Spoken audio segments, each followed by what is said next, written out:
Assalamualaikum warahmatullahi wabarakatuh. Selamat pagi adik-adik sekalian. Jumpa lagi. Meskipun kita di masa karantina, kita tetap belajar ya. Oke, hari ini kita akan belajar lagi untuk yang kedua, yaitu masih melanjutkan pembahasan kita tentang lapisan bumi.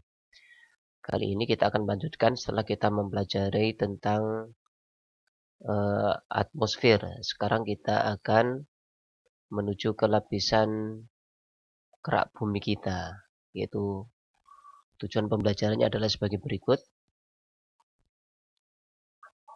Melalui kajian pustaka, peserta didik dapat menjelaskan karakteristik lapisan litosfer, karakteristik gempa dan gunung berapi, serta pengurangan risiko bencana.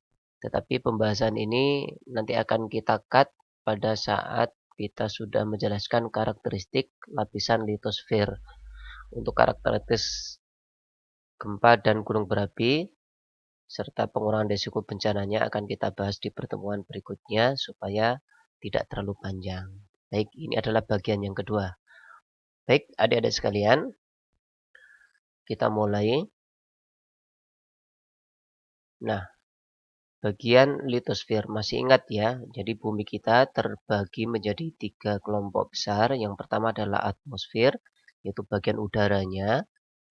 Yang kedua adalah bagian litosfer, yaitu bagian padatan dari bumi itu sendiri.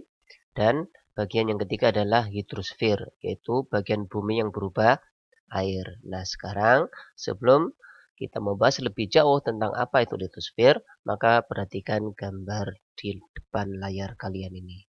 Nah, ini kalau bumi dibongkar ya. Yang pertama ini bagian ini nih.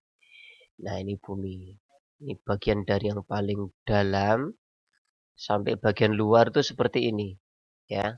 Nah, kalau ini gambar ini disederhanakan, maka akan tampak seperti ini.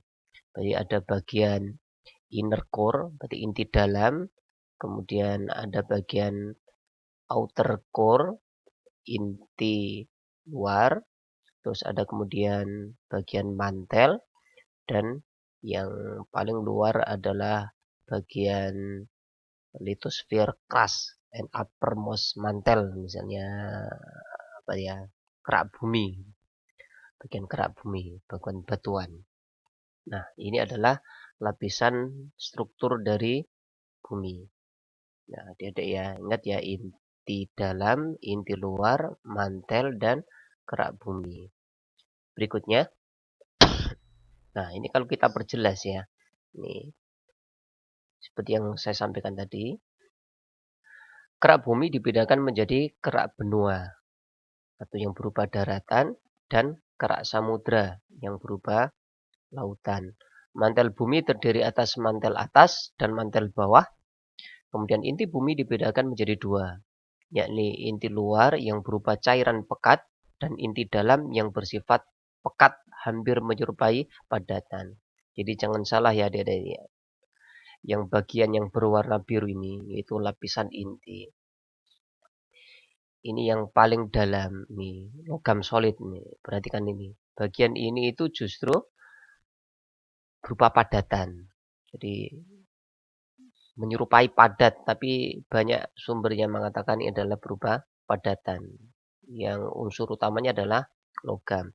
Terus kemudian di inti luarnya ini yang berupa cair. Dan suhunya sangat tinggi tentu ya. Baik, kalian perhatikan gambarnya ini. Terus kemudian ada selubung atau mantel. Terus kemudian lapisan yang kita injak ini adalah bagian kerak bumi. Bagian yang paling luar yaitu adalah atmosfer. Baik.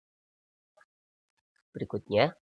Nah, ada beberapa teori tentang tektonik lempeng. Setidaknya yang di bagian ini akan kita perkenalkan dua teori ya. Jika kita memotong gambar masing-masing benua yang ada, kemudian menyatukannya kembali, apakah yang terjadi? Ternyata potongan benua tersebut akan membentuk kesatuan seperti sebuah puzzle. Jadi ada teori dulu awalnya semua daratan itu adalah satu kesatuan. Tapi karena ada teori yang disebut dengan teori tektonik lempeng itu. Kemudian masing-masing daratan ini yang berupa pulau-pulau dan benua terpisah satu sama lain. Tetapi pisahan ini kalau disatukan itu ibarat kita memisahkan sebuah puzzle. Jadi seolah-olah itu adalah potongan yang kemudian saling menjauh, dan apabila didekatkan potongan lengkung-lengkungannya itu cocok gitu ya. Sehingga di sini terjadi berbagai macam bagian, ada Australia dari yang paling selatan, kemudian ada Asia, kemudian Afrika. Nah, Indonesia ada di sini nih.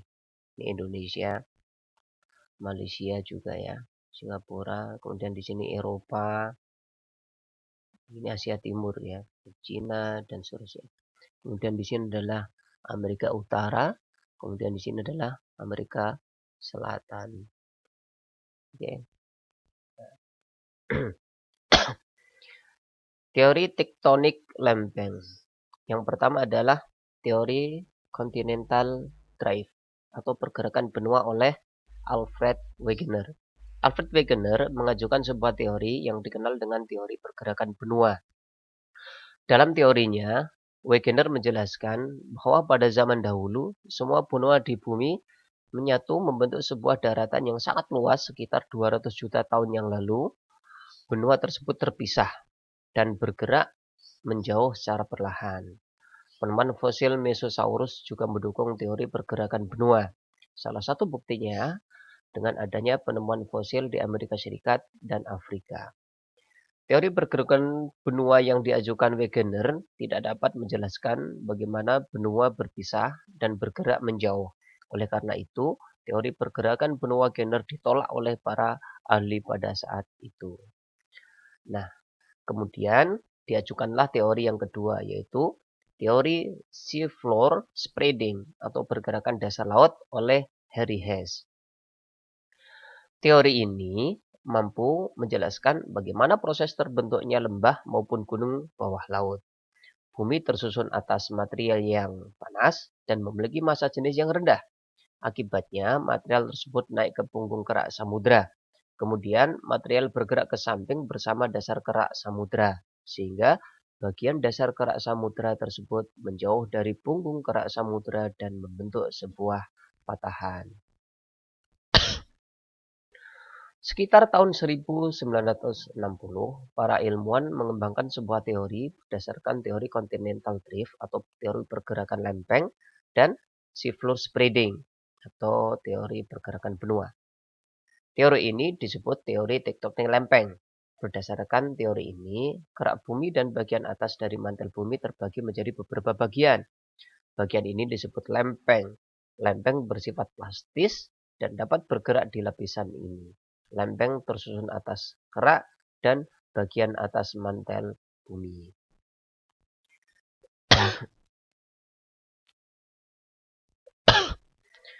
Teori tektonik lempeng berikutnya. Berdasarkan teori tektonik lempeng, bagian luar bumi tersusun atas litosfer yang dingin dan kaku atau berupa lempeng, serta tersusun oleh astenosfer. Astenosfer bersifat plastis yang berada di bawah lempeng. Akibatnya, lempeng seolah-olah mengapung dan bergerak di atas astenosfer. Ketika lempeng bergerak, akan terjadi interaksi antar lempeng. Lempeng dapat bergerak saling menjauh dan memisah. Selain itu, lempeng juga bisa saling mendekat hingga terjadi tabrakan antar lempeng. Pergerakan sebuah lempeng akan mengakibatkan perubahan pada lempeng lainnya. Berbagai lempeng ada di atas dapat bergerak secara terpisah dan juga bersamaan. Nah, perhatikan gambar ilustrasi ini adik-adik ya.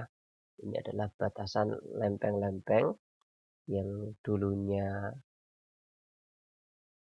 menyatu tetapi secara perlahan karena terjadi pergerakan secara terus-menerus dalam kurun waktu yang sangat lama, maka lempeng-lempeng ini akan terbentuk dan terpisah.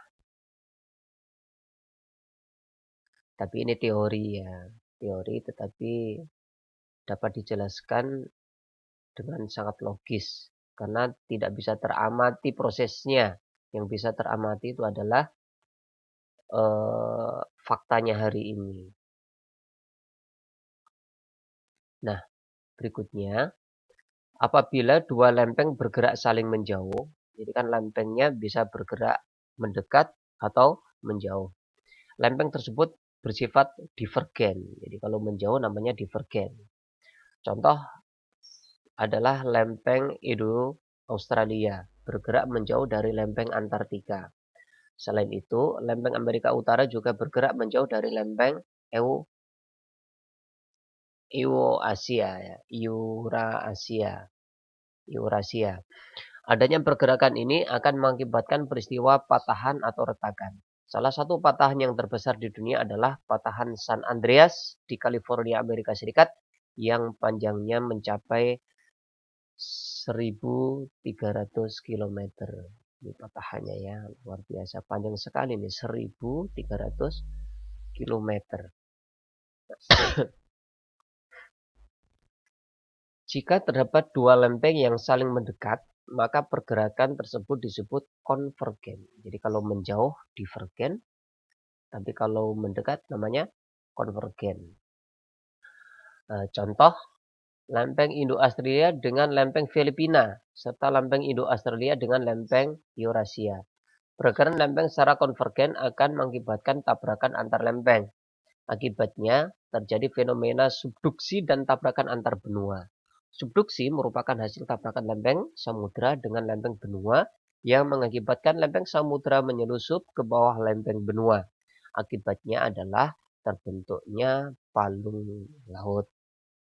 Nah, ini adik-adik, ini gambar yang sebelah kiri ini ada peristiwa subduksi di mana lempeng samudra dan lempeng kontinental berbenturan. Lempeng samudra jatuh pada lempeng lunak, lempeng jatuh, batuan mencair. Ini warnanya kuning ya. Kalau ini tabrakan ini, gambar yang kanan, yaitu tabrakan lempeng kontinental. Itu dua lempeng kontinental berbenturan, mereka saling mendorong dan akhirnya terbentuknya Gunung Himalaya.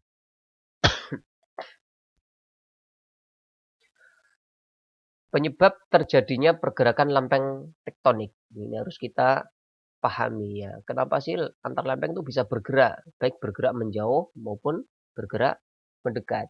Nah, salah satu teori yang diajukan ilmuwan adalah terjadinya perpindahan panas dari inti bumi ke lapisan mantel secara konveksi. Hal ini mirip seperti peristiwa mendidihnya air yang dimasak. Jadi adik-adik masih ingat istilah konveksi ya? Ada konduksi, konveksi, radiasi, yaitu ketika kita mempelajari tentang perpindahan kalor atau panas. Nah, ternyata penyebab terjadinya pergerakan lempeng tektonik itu adalah dipicu peristiwa konveksi yang terjadi di lapisan cair ini. Ya, jadi lapisan inti luar ya. Jadi yang berupa inti luar daerah. Ini kan inti dalam, bagian yang solid, kemudian ada inti luar, bagian yang cair. Nah, seperti ketika kita memasak air, maka air yang berada di bagian bawah yang paling dekat dengan sumber panas, maka akan mengalami panas terlebih dahulu. Sehingga akhirnya terjadi pemuaian yang menyebabkan pemuaian itu massa jenisnya akan menjadi mengecil. Ketika mengecil, maka akan mengapung, akan bergerak ke atas sesuai dengan hukum Archimedes.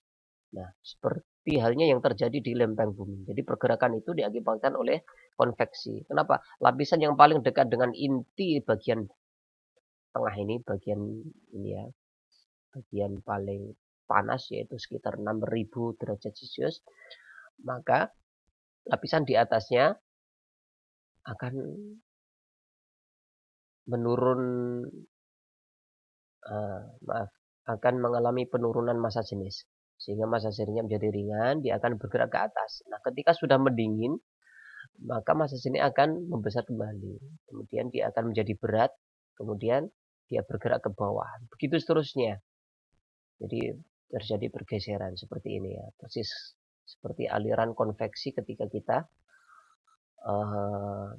memasak air.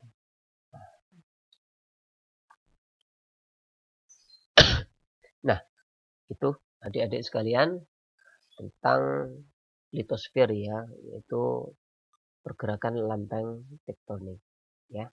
Nah, untuk menambah wawasan silakan dibaca kembali buku siswanya sesuai dengan tujuan pembelajaran bahwa tujuan pembelajaran adalah melalui kajian pustaka sehingga adik-adik harus mencari sumber lain supaya semakin banyak bahan bacaannya akan memperkaya wawasan tentang lapisan litosfer serta akan menambah pemahaman yang lebih kuat. Nah, untuk menutup kegiatan pembelajaran hari ini, silakan catat dan jawablah soal-soal yang saya ajukan sebagai berikut ini. Yang pertama adalah soal bergambar. Perhatikan gambar berikut. Nah, masih ingat ya, ini gambar yang tadi halaman kedua tentang lapisan pada litosfer. Nah, ada 4 pertanyaan. Perhatikan gambar. Pertanyaannya adalah lapisan A disebut titik-titik, lapisan B disebut titik-titik, lapisan C disebut titik-titik, lapisan D disebut titik-titik. D-nya ada di sini ya. Nah, D itu sama dengan lapisan ini. Kalau saya tulis di sini terlalu apa namanya? Lapisannya kan paling tipis ini. Kalau ini kan C dengan tebal. Nah, ini C, ini B lapisan apa? A lapisan apa? Berikutnya soal nomor 2. Jelaskanlah teori continental drift dan teori seafloor spreading. Ini teori tentang lempeng tektonik ya. Oke. Yang nomor 3, apa akibat dari adanya pergerakan lempeng secara divergen? Jadi tadi kan ada divergen, ada konvergen. Masih ingat ya. Yang keempat, apa akibat dari adanya pergerakan lempeng secara konvergen? Dan yang terakhir adalah, apakah yang menyebabkan adanya pergerakan lempeng tektonik? Itu yang paling terakhir kita bahas tadi. Nah, demikian pembelajaran pagi hari ini. Semoga bermanfaat dan tetap semangat meskipun kita berada dalam wabah corona ya. Tetap stay at home dan terus belajar, jangan keluyuran. Assalamualaikum warahmatullahi wabarakatuh. Bye-bye.